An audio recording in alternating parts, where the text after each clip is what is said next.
Hi, my name is Jack Kleinman, and I've been in the home repair business now for 54 years. The gentleman standing next to me here is Aaron Fox, very dear close friend of mine, known him most of my life. In fact, when he was going to college, I hired him as a plumber. A plumber he's not, but he is going to be the producer of this tape. And what we're going to try to do in this tape is just communicate many of the things that Jack has over 2 generations taught homeowners. Things that the homeowner, Klutzes like myself, can learn to do. And because the average tradesman now charges 50 bucks just to put the key in his ignition to come out and see what the problem is, these tips are going to be very, very worthwhile in terms of actual saving money.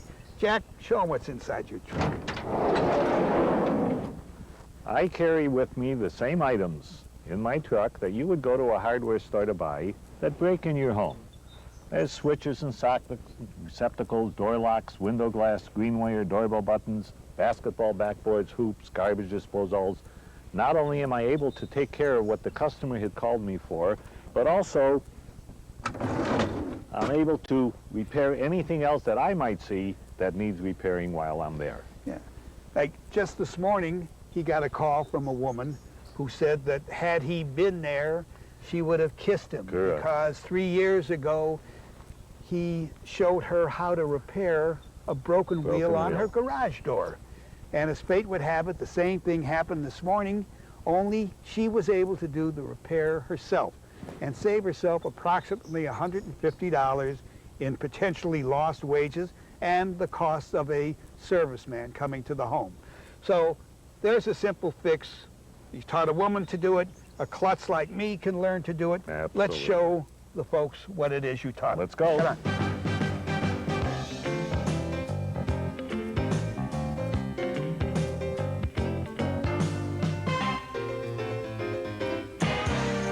I took her by the hand, brought her over to where the broken wheel was, gave her a pair of pliers, showed her how to take it and unscrew the nut, take the plate off, take the wheel out of the track. Aaron, give me the new wheel. Take the new wheel, put it back in, put it back on the track, and that's all there was to it. Put the nut back on, voila, fixed. And what did she say to you? Was it very difficult for her? Not at all. She said, rocket science, it is not. Which is your famous line. I was replacing the washer in a silcock like this for a young woman in the basement of her home. And as I turned around, I saw that there was water on the floor underneath the hot water tank. At that point, I asked the woman what had happened. Where did the water come from? She said she really didn't know, but someone had told her that she needed a new hot water tank. It had a hole in it. I then looked at it and I says, well, let's start a process of elimination, see if we can do something here. And I took a container and I put it underneath the drop leg on this valve right here. And this is a temperature pressure control valve. If you get too much water pressure or temperature gets too hot, it actually opens up by itself and releases the water. I said to her, we will put the container under, we'll wait a day or two, and we'll watch. If the water dries up on the floor and the container has water in it, we know then it is not the tank, that it's the temperature pressure valve. I left. I got a call back 2 or 3 days later. She says to me, yes, all the water did dry up on the floor. There was water in the container. I said, then simply go down to the bottom, turn your dial right here from where it says hot, turn it down just a fraction so that you will have lesser amount of hot water. The pressure will be reduced. And that was the end of it. I saved the woman a $350 hot water tank and the cost of installation. You know, some guys listen and some don't. This is a story of a gentleman who did not listen. You know, Jack makes it a point to tell everybody when they go on a trip or an extended vacation that they should make it a point to turn off their main shut-off water valve.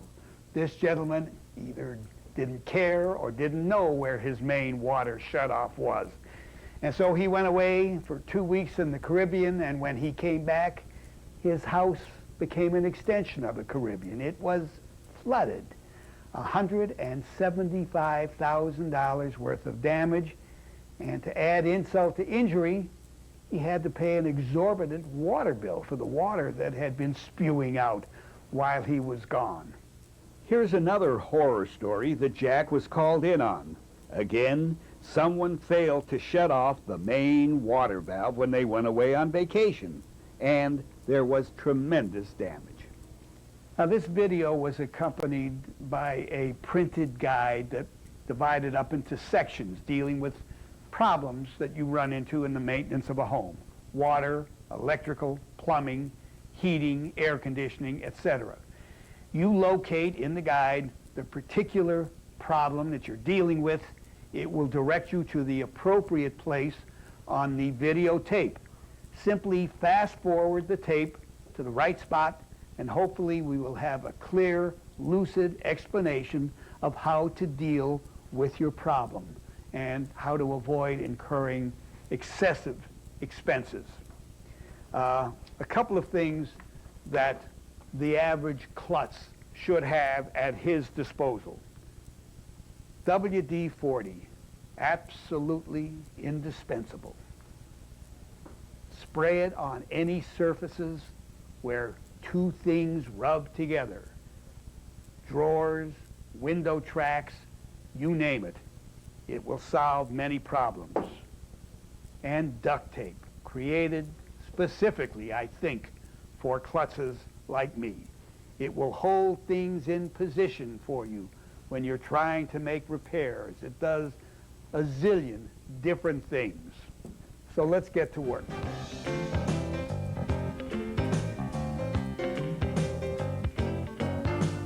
One of the first things that a new homeowner should find when he moves into his house is where his main water shutoff and water meter is. Very important to know exactly where it's at. It can be hidden behind a cabinet. It can be underneath a kitchen sink or a utility room. It can be in a crawl space. It can be blocked in by a cabinet that people build so that you won't see what they call an ugly thing. But really and truthfully, you should know where the water meter is. My water meter is right here in my basement, and right below the water meter is the shutoff valve. You turn the shutoff valve clockwise. All shutoffs go clockwise. To turn off, counterclockwise to turn on. And if ever you find that you have any kind of problem with water in your home, and everybody in the house should know exactly where the main shutoff is, you immediately go to the main shutoff, turn it off. Do not look around to see where the problem is with the water.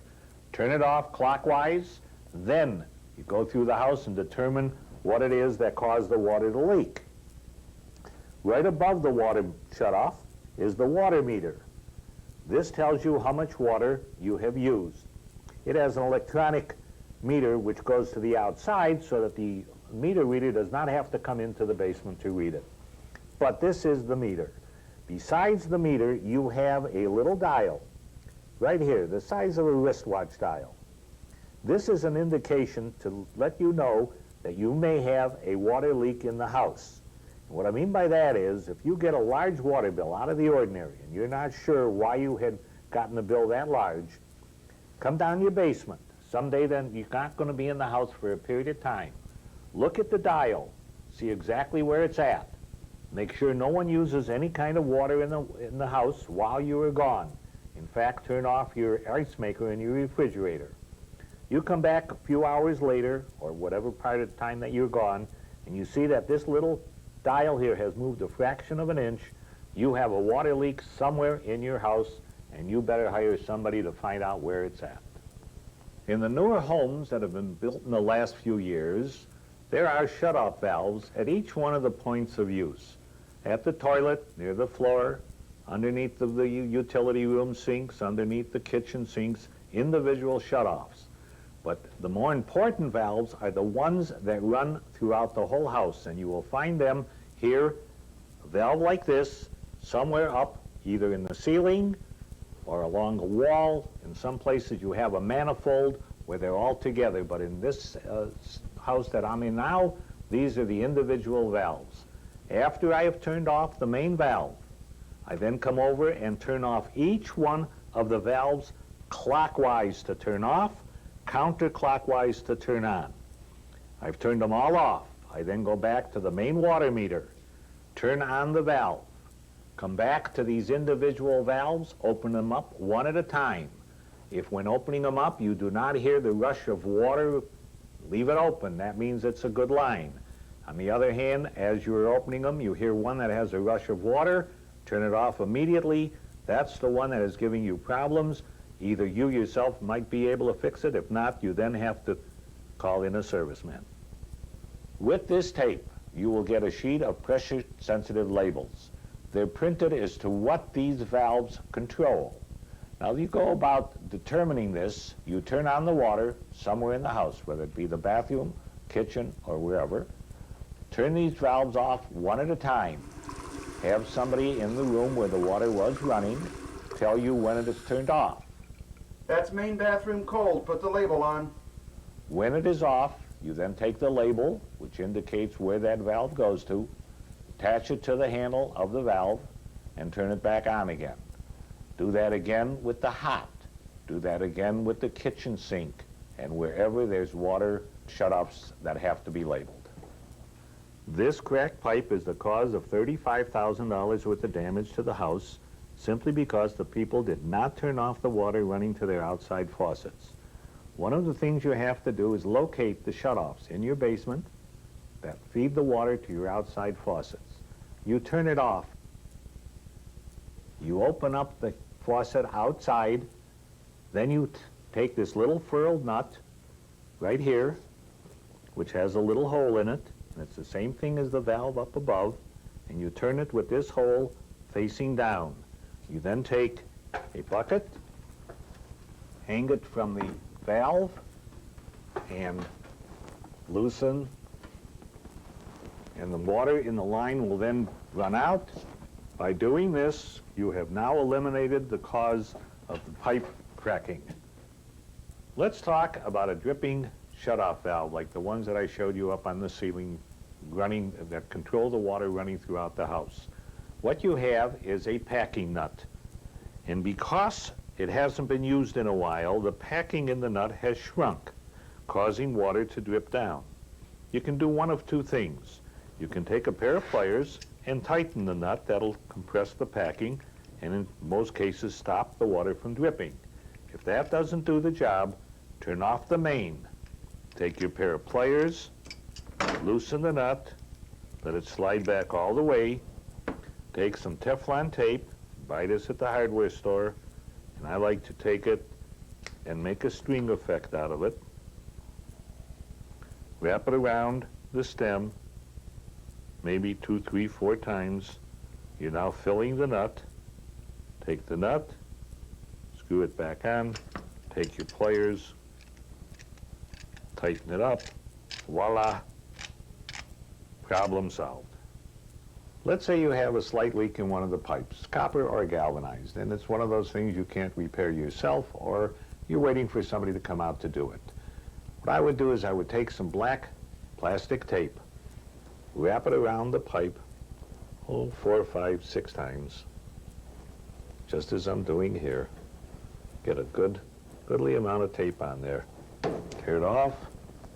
Take one of these clamps that you've just picked up at the hardware store. Wrap it around. Take your screwdriver.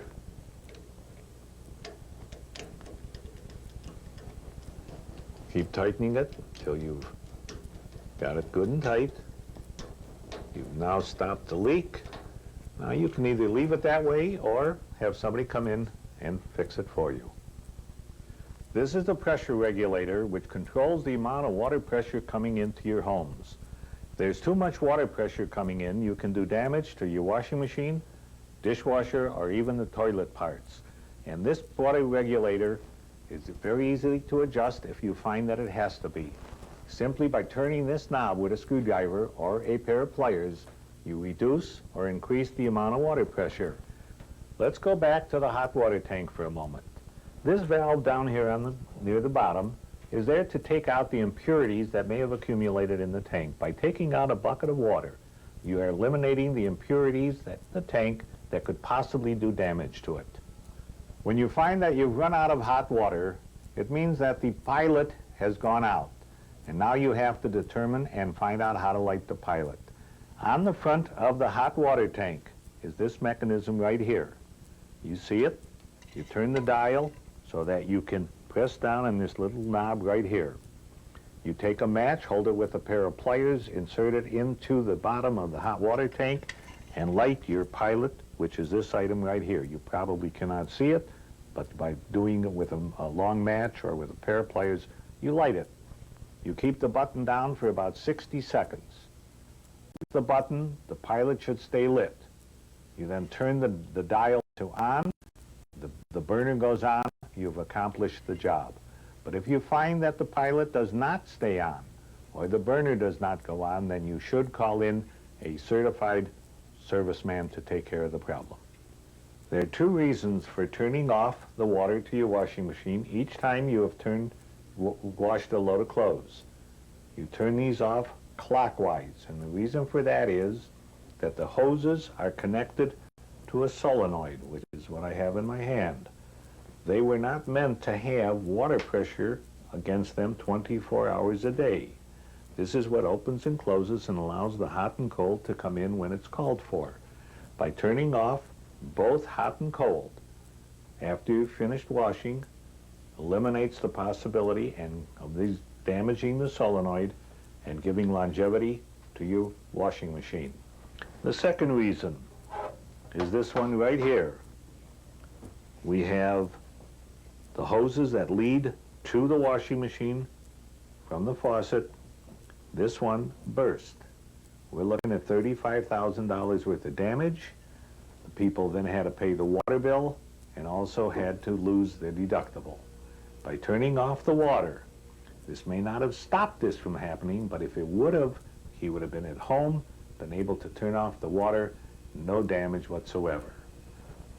You then have the drain hose from the washing machine, which should have a lint catcher on it like this to keep the lint from going down into the drain, clogging it up, and sometimes actually clogging it where the water would not go down.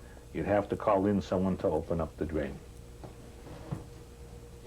You get a water bill that is higher than you usually get at this time of the year, and you're not sure whether or not the toilet could be the culprit that's using water and you don't know anything about.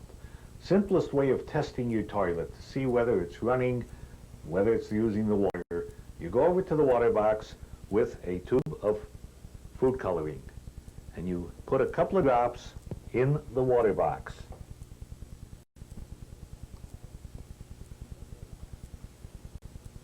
You wait a couple of hours and see whether or not the water from the water box, the coloring that you put in the water box, shows up in the bowl of the tank. If it does, you have a leaky toilet and it's costing you money and you better get it fixed. The toilet probably is the item that you least know about. The toilet is the one thing that uses probably more water than any other item in the house. Now what we're going to do is we're going to look down inside the toilet. I'm going to take the top off and see what goes on inside the toilet. You have a flush handle. When you pull on the flush, when you push down on the flush handle, it opens up a hole in the bottom of the bowl. The water then runs through down into the toilet, stops itself up, fills up. What happens is when the water gets up to a point where it will push this float ball up, it will automatically stop. There are a number of different kinds of ball cocks for a toilet. One of them is the one you see in there. The other one is a very common one, been used for years. When you find that the toilet is not turning off for whatever reason, first thing you do is unscrew the float ball, shake it, and if you hear water inside the float ball, you know that it's not going to float to the top. Go up to the hardware store, buy a new float ball, screw it back on the rod. You find also that this is an overflow tube. Here it is here, filling up the bowl for the next use. If this tube is down too far, down below the level of the water in the water box, causes a suction and you'll see water dripping out of this. You want to keep this higher than the level of the water in the water box. Another way you can sort of stop the water from going up too high, sometimes is by bending this, but when you bend the rod, make sure you use both hands to do it. Now the other items that are inside the toilet are your valves that stop the water. These fit down at the bottom on special little hooks on either side of this upright, attached to the flush handle, and when you pull on the flush handle, it raises this. The water then goes down into the bowl. This is what happens to some of these balls that have been left in there for a long period of time, and it doesn't stop.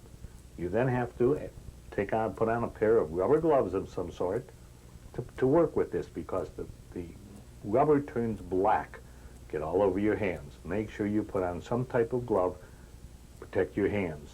You take it off, you go up to the hardware store, you buy a new one. Now on this particular model of ball cock, to get the right height of water is simply by squeezing this piece of metal and either going up or down, which will then give you the right height of water in the water box. Now, if you find that you're standing in front of the toilet and it's going to overflow, the first thing you do is take off the water box top, push down on whatever item is in here that closes up that hole. You want to stop the water from coming from the water box into the bowl. You don't care about the water filling up in the water box. You just want to stop the water from coming from the water box into the bowl. One of the problems with the toilet is that these little holes underneath this rim get all clogged up with mineral deposits. Well, in that case, the water coming through will not swirl around and flush the toilet. And what we do, and because I cannot get my camera into the toilet, I'm going to put a mirror in. I'm going to feel around underneath and find where the holes are and punch through with this piece of clothes hanger that I cut the right size, and just be able to go all the way around just like this. When I've gone completely around and opened them up, flush the toilet, you see all the mineral deposits come rushing out, and the swirl of the toilet will be good enough to flush the toilet. Customer of mine did exactly as I told him. Before he left on his business trip, he went down the basement, turned off his main water clockwise, and left. Came home 2 or 3 days later, went upstairs to the bathroom to use the toilet. Went to flush the toilet, no water in the water box, and he couldn't understand why, until he took a look, and there was a crack right here in the water box. This is the toilet that was in his home. Can you imagine how many thousands of dollars of damage could have been done? Whenever I hear that a customer of mine is going on an extended vacation, I suggest to them they do a couple of things to prevent water damage to their home. One of them being, turn off the main, and that's turning it off clockwise. Open a hot and cold faucet at the highest point of your house, and a hot and cold faucet at the lowest point of your house. The second thing I tell them to do is take some antifreeze. Pour maybe a half a cup into all the drains and into the toilets. Put a half a cup in the bowl of the toilet, half a cup in the tank of the toilet, in the kitchen sink, in the bathroom sink, in drains in the floor. And you can go on your trip feeling very secure that nothing can possibly happen to your home as far as water is concerned. A garbage disposal. What a mixed blessing this could be. Why a mixed blessing? Either it can work the way it's supposed to, or it can jam and cause you all kind of problems. Now this is what a garbage disposal looks like underneath the kitchen sink. But I've taken a garbage disposal that I had worked on, not working now, and taken it apart to show you just how a garbage disposal works. The first thing I do when you have a jammed garbage disposal, you take a flashlight, look down inside, and look to see what it is that's jamming the garbage disposal. You then take, in many cases, a key like this, which comes with the major manufacturer. You insert it in the unit and you turn it back and forth, but you do not turn it into the jam. In fact, you can take a hammer and tap it. Now, not all disposals have this key, and we'll get into that a little bit later. How does the garbage disposal work? You have a metal plate that revolves very fast, and every time you turn it on, it goes a different way. So the garbage is thrown against the wall of this upper part, where these teeth are. These teeth, swinging around, grind up the garbage, goes out through this drain right here. Now, when you have a jammed garbage disposal, chances are you hear a humming sound. The reason for that is that the fuse breaker on the bottom of the garbage disposal has not popped. That's right here. If the humming sound continues, disconnect the garbage disposal. If the humming sound stops, then this fuse breaker right here has done its job. You then use the key that I showed you in the bottom, and you turn it away from the jam. On the other hand, if you have a unit that does not have the key, you take a broomstick, or this is off of a toilet plunger, insert it between the wall and the tooth here, which would be in this position right here, trying to turn this away from the jam. Once you've completed that, and it's free and rolling, you take a tool, something like this. What I've done is I wrapped 3 or 4 strips of duct tape around it with the adhesive on the outside to give it a spongy effect. Taped it to the handle. I then insert it inside the garbage disposal, press down on the item that caused the jam, and take it out. Then you take the garbage disposal, and what I do is I put a mirror on the floor of the cabinet of the kitchen sink so I can see where this button is. Press it, you'll hear a click, turn on your garbage disposal, you've cured that problem. There are a number of things that you should not put into your garbage disposal. The corn silk, the wrappings of the corn, rutabaga long strips, and then celery, large bones. Other than that, most everything else can be put into the disposal, and it will work. You have a problem with your kitchen or bathroom faucet, where water is spraying out of all sides of the aerator, which is this item right here. What happens here is that the water coming through brings with it sediment. Takes a little screen within the aerator, the sediment gets all clogged up within the screen, and water cannot come through. What you have to do then is to take a little piece of duct tape, tape it onto the chrome, take your pliers, and the reason for the duct tape is so you don't scratch the chrome, take it off, either clean out the aerator if possible, or they're not that expensive, go up to the hardware store, buy a new aerator, and put it on. I did this for a customer long ago, and this is what their aerator looked like. Do you ever notice these underneath your kitchen sink, bathroom sink? Do you know what they're for? They're not there to catch jewelry or contacts or dentures. They're there for really one purpose, to retain water, to keep the sewer gases from coming back into your home. To make a long story short, people call me, tell me that they have a foul odor, terrible odor down their basement. They ask me if I can correct it. I come to the home, I look for a trap that hasn't had water in it for a long time. It's evaporated, whether it be a toilet, a sink, or even in the cement floor. And I take a bucket of water, spill it in, and the odor is gone. Every holiday, I get a call from a woman who's baking, cooking, ready to have a party, for whatever, to find that her kitchen sink is stopped up. Now, how do we cure it? There's double bowl sinks, single bowl sinks. With a double bowl sink, you fill up, and I'm sure by this time both sides have filled up, high enough so that when you take your toilet plunger, and the plunger should have this type of a ball on it. This is really the style that you need. And when you tilt it put it in, you make sure that the ball completely fills up with water. In turn, you hold down one side while you plunge the other side. If you don't, the water is just going to splash from one side to the other. If that doesn't do it, reverse. Take your plunger, make sure you fill it up with water, put it on the other side, hold down the side you just finished, plunge again. This should do it. If it doesn't, at that point you have to call in a serviceman. Do not, under any conditions, use a drain opener where you have a garbage disposal. There are plastic parts in the garbage disposal that can be damaged by the drain opener. We have the same situation here in the bathroom sink that we had in the kitchen sink. The difference is that in the bathroom sink, you have an opening like this, whether it's elongated or just a round hole.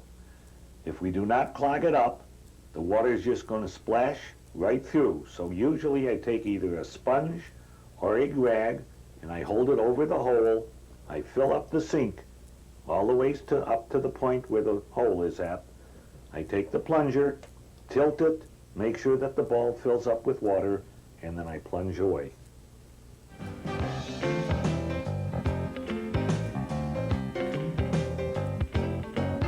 This is a forced air furnace. Now, not all furnaces are forced air. Some are hot water, some are steam. With a hot forced air furnace, you have furnace filters. And it so happens that my furnace filter is a renewable aluminum washable filter. And every few months when I see it gets dirty, take it, wash it out, and put it back in. But for those of you who have throwaway filters, like this one here, very inexpensive, and I always tell my customers, buy a case of them, put them down in the basement, and have them when you need them. The other thing you have to know is the airflow. The arrow follows the heat from the cold air return into the furnace. This handle controls the baffle inside of this piece of pipe. This is what the baffle looks like inside. When the handle is in perpendicular position, the baffle is closed. When you turn it in line with the pipe, the baffle will be opened. In the wintertime, to the rooms that you do not want to heat, you close the baffle. In the summertime, where you want the cold air, you close the baffle to the lower part of your home, and the cold air will then not drop. I tell my customers, in the summertime, you want to get the cold air from the air conditioner as high into the house as you possibly can. And one of the ways you can do that is to go down the basement, go to the vents in the ceiling, like we have here. Take duct tape and tape it up. That way you're pumping your cold air up as high as you possibly can. Now what you do, wintertime, you come back downstairs, take it all down. You want the heat to go into the basement. Comes next summer, you do exactly the same thing. Take your duct tape, tape up the vent. Another thing I tell my customers, that when their air conditioner is working and the motor is running, the fan is blowing, come over to the furnace. Take your hand, feel around to feel where there might be some cold air escaping. If you find it, like right here, take a piece of duct tape. All you do, seal up the opening, getting the cold air to go up as high into the house as you possibly can. The humidifier is mounted on the side of the furnace. It's activated by the motor of the furnace. But every time the fan motor goes on, moisture comes down through this copper pipe right here, which is controlled by this little petcock, and it's fed down over this filter. Excess water is then conducted by this piece of pipe here, down and around over to a drain in the floor on the other side of the furnace. To make sure that this is operating right, when the fan motor is on, you go over to where the end of the pipe is and see if water is coming through. If water is coming through, you know it's working. If you find that no water is coming through, then you have a problem. You have to call someone in to take care of it. In the spring, you must turn off the petcock so that no more water will run to the humidifier. Otherwise, every time you turn on the air conditioner, water will be conducted down through the pipe when you don't need it. Now, air conditioner is a dehumidifier. It takes the humidity out of the air. And what happens here is it brings it to what I would call a cookie sheet, right about this level here. And if you notice the marks on the side of my furnace, it meant that the cookie sheet had filled up with water and was not allowing the water to come down through the pipe over here. The reason for that is that this pipe clogged up. I took it down, blew it out, put it back up, and it's working perfectly now. If you cannot blow it out, buy a new piece of pipe. It's not that expensive. Hook it up, and that'll solve your problem. Here's another horrendous story I have to tell you. Doing some work for a woman down in her basement. Summertime. Air conditioner goes on. Water is coming out of the tube that's leading off of the humidifier. Shouldn't be. The humidifier should have been turned off in the spring. I asked the woman about this. She said, Mr. Kleinman, my husband passed away 12 years ago. I never knew I had a humidifier, and if I did, I wouldn't have known where to turn it off or where to turn it on. Now, can you imagine that this humidifier was running all summer long, using water for no reason at all? I took her by the hand, I took her over to the humidifier, showed her how to turn it off, showed her how to put a new filter in, and just, that was the end of that.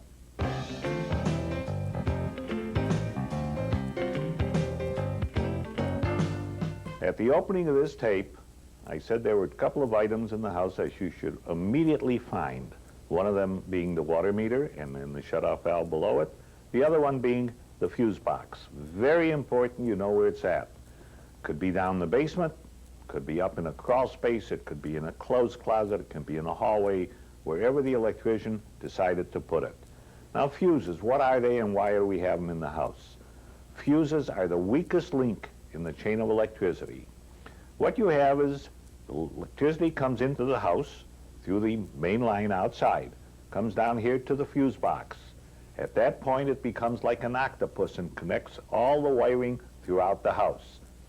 These fuses, as I said, is the weakest link, and you want them to blow when there is a problem. Now let us say that you plug in a hairdryer, and that hairdryer automatically goes off. It means you have a short circuit somewhere. You don't know what to do. You disconnect the item that you've plugged in this case it's the hairdryer. Go down the basement or wherever the fuse box is. Go over to the fuse box and take a look. If one of the fuses has been kicked over like this and you see it in an off position, that's the fuse. You've unplugged the hairdryer, kicked the fuse back on again, that takes care of that. But there are times when the short circuit, the amount of electricity going through on the short circuit causing the problem, is not strong enough to click this over all the way. Internally, it will shut off. At that point, you do not know which one of the fuses it is that is kicked off. You then have to turn off each fuse one at a time. You turn them off, turn it back on, turn it off, turn it back on, and you go through the whole fuse box doing that. There are other fuses in older homes. This is not connected, strictly a demonstration, showing you that these are screw-in fuses. There are times when the short circuit will burn the face of this fuse strong enough so you can see it. You unscrew it, take it out, put a new one in. But where the surge is not strong enough and it does not burn the face of the fuse, then what you have to do is stand in front of the fuse box, turn on a light that you can see while you're standing in front of the fuse box. Loosen these fuses one at a time until that light goes out. This is the one that controls that light. Take it out. Take the other fuses one at a time out of this socket, put it into the socket of the fuse that I had removed. If the light goes on, it's a good fuse. Take it out, put it back into this socket, take the next one, voila, the light does not go on, bad fuse. Discard it, put a new fuse in, take the fuse that was originally in here and put it back where it belongs. Problem solved. To determine what these fuses operate, the breakers or the screw-in fuses, you take a radio, turn it on loud enough so that you can hear it while you're standing at the fuse box. Flip your breakers one at a time until the radio goes off, doing the same thing if you have the screw-in fuse box. Once you've done that, you take one of the labels that comes with this kit, pressure sensitive, you then take it, put it on the panel right alongside of the fuse that operated that radio at that time. Do the same thing throughout the house until you determine what each one of these fuses operate. When you have a bulb that you're not sure of as to whether it will come out or not, and if you're afraid that it might break when you're taking it out, you take some duct tape. And if you'll notice, the duct tape has a little tab on it. I always do that so it's very easy to open up the roll. I take a piece of duct tape, wrap the bulb, and that way not only will you protect yourself from being cut, you will not have any shrouds of glass falling on the floor or on the table. Wrap the whole bulb completely, and in that case, you unscrew the bulb. It does come out. If it doesn't and you have to break the glass, at least you've contained the glass within the duct tape. You then take your new bulb, and with the electricity on, you know the old saying, how many Klutzes does it take to put in a light bulb? Only takes one. The light juice is on.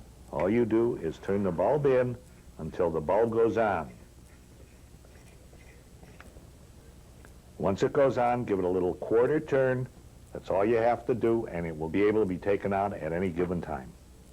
These fixtures are adorable. Small, cute. The only problem is you can't get your hand in to get the light bulb out.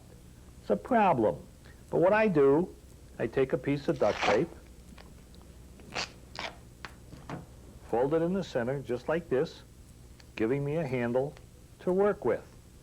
I take the duct tape, put it onto the bulb. Now I have a handle that I can unscrew the bulb.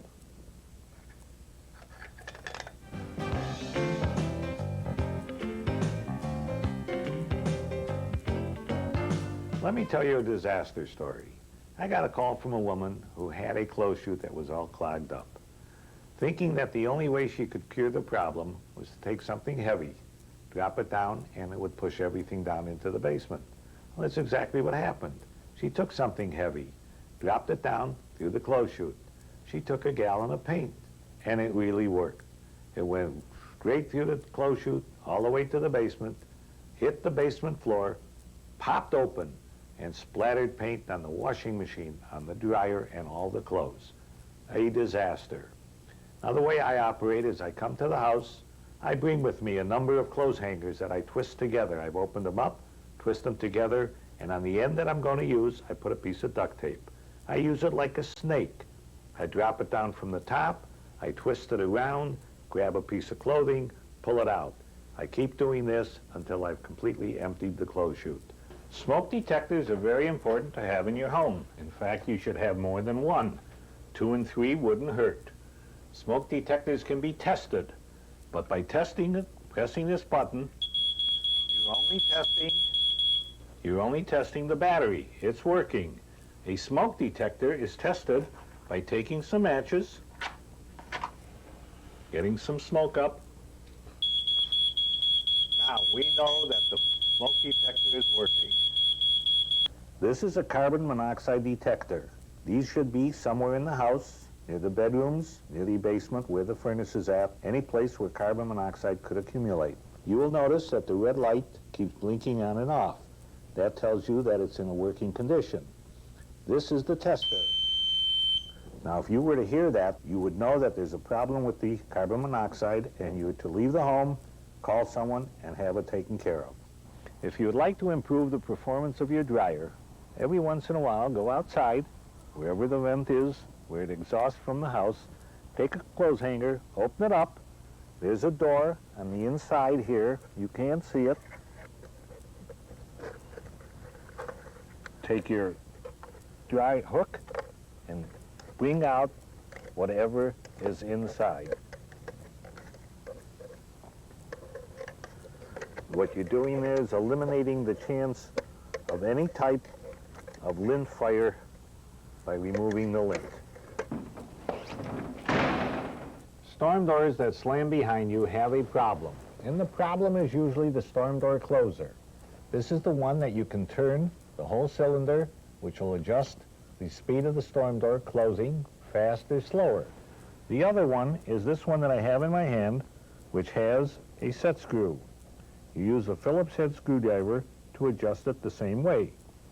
Now, if you find that you have to replace the storm door closer, you open the door all the way, slide this stop over, hold in place, take this pin out of here, take this pin out of here, take the storm door closer down, take it to the hardware store, and make sure you get the same length. Not necessarily the same model, but same length, otherwise you're going to have to start moving the brackets. Many times I get calls from customers who complain about the fact that they cannot close their door, will not stay shut. They either have to push it with their butt or slam it, and that's not the way a door should work. A door has two really working parts. One is a latch case like this, one is a strike plate like this, and that's this strike plate right over here. The latch must fall into the hole of the strike plate.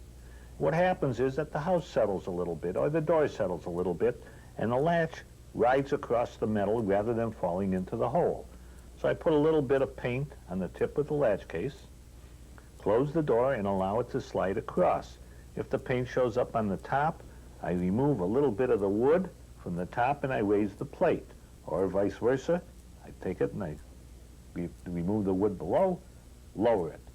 Then that solves the problem. Doorbells that don't work. Chances are the only thing a homeowner can do when that happens is come over to the doorbell button, take it off the wall, remove the two wires that are on the back of the doorbell button, take your screwdriver, scrape the wires, get a little bit of the corrosion off, touch them together. If you hear the chime ring, then you know that it's the doorbell button that's bad. Go up to the hardware store, buy a new doorbell button, put it on. If that isn't the case, chances are you might have to call someone else in to do the repairs. But on the other hand, if you feel that it's going to be very expensive to repair this, there are some new models of chimes on the market, battery operated, or here's one that you plug in to a receptacle, battery operated button. You can have as many of these in the house as you want. The other model does not get plugged into the wall. They're battery operated on both chime and button. Have as many as you want. Put one out by the swimming pool, take one down the basement on the second floor, press the button, and you've corrected the situation. A house has to breathe. Fresh air must get into the home. And the way this is done is through these vents that you see right here. Fresh air comes in, comes through the house continually. The only problem is house painters or debris. House painters paint over them, or debris gets caught in the screen, which is right on the back side of the vent. My suggestion, and what I do for people, is every 5-6 years, take down the old ones and simply put new ones up. Again, you've solved the problem. The other type of vent you'll find in the house is up at the peak, the highest point of the house. And they should be looked into every 5 or 6 years to make sure that they're open and fresh air can come in. Snow country, where you have the problem of snow building up on a roof, melting, going down into the gutter, and then freezing up again. It backs up, gets up underneath the shingles, gets up into the house, and causes a lot of damage. You can help prevent that from happening by having a roof rake like this. Purchase in the hardware store, get a handle as long as you need, stand down on the ground, go up about 2 or 3 or 4 feet up, bring it down, just like that, eliminating the problem of the ice and snow falling, melting, and getting into the house. Gutters, they're there to take away the rainwater, melting snow, take it away from the house so you don't do damage to the interior of the home. Comes fall, though, leaves fall. Debris get into the gutter, clogs up the gutter and the downspout.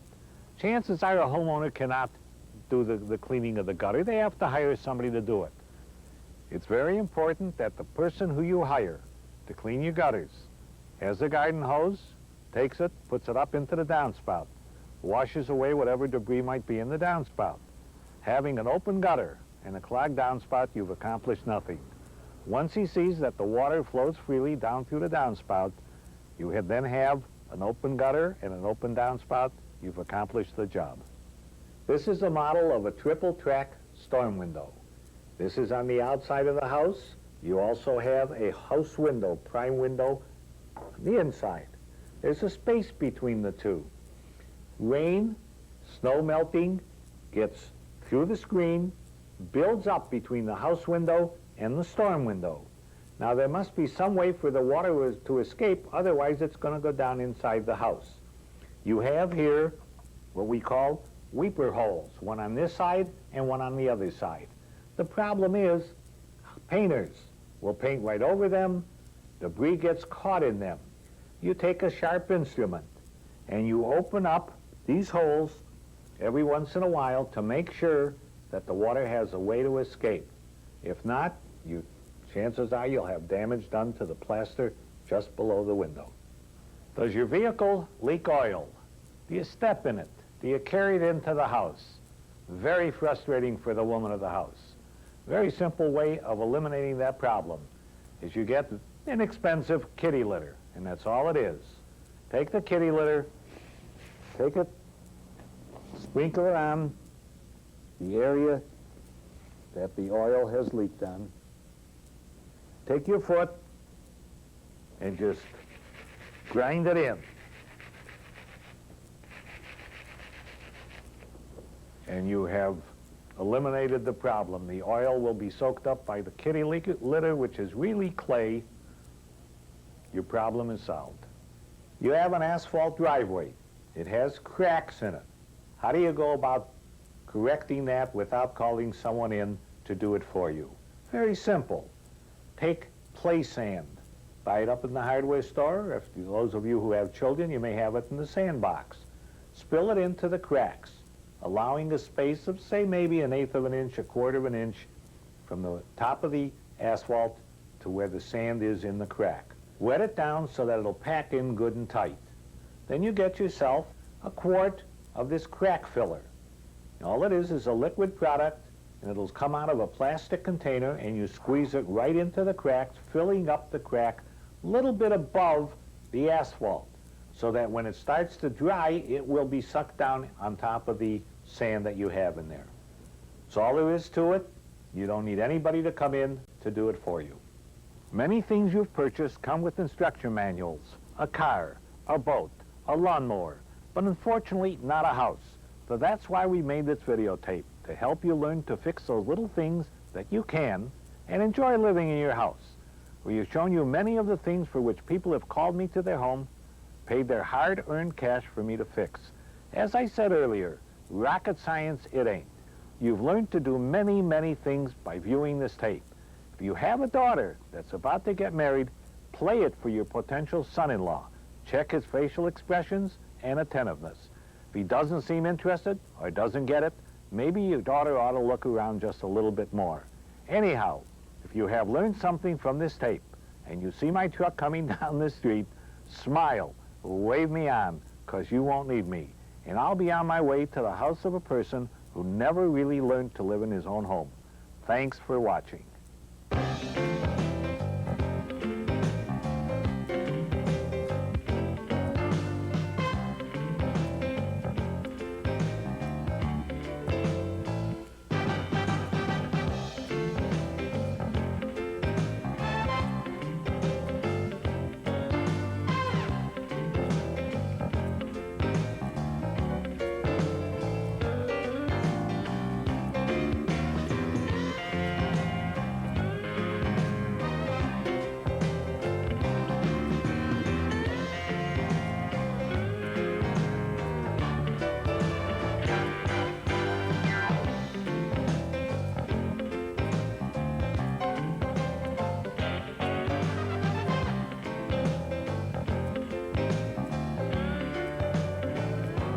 That's a wrap.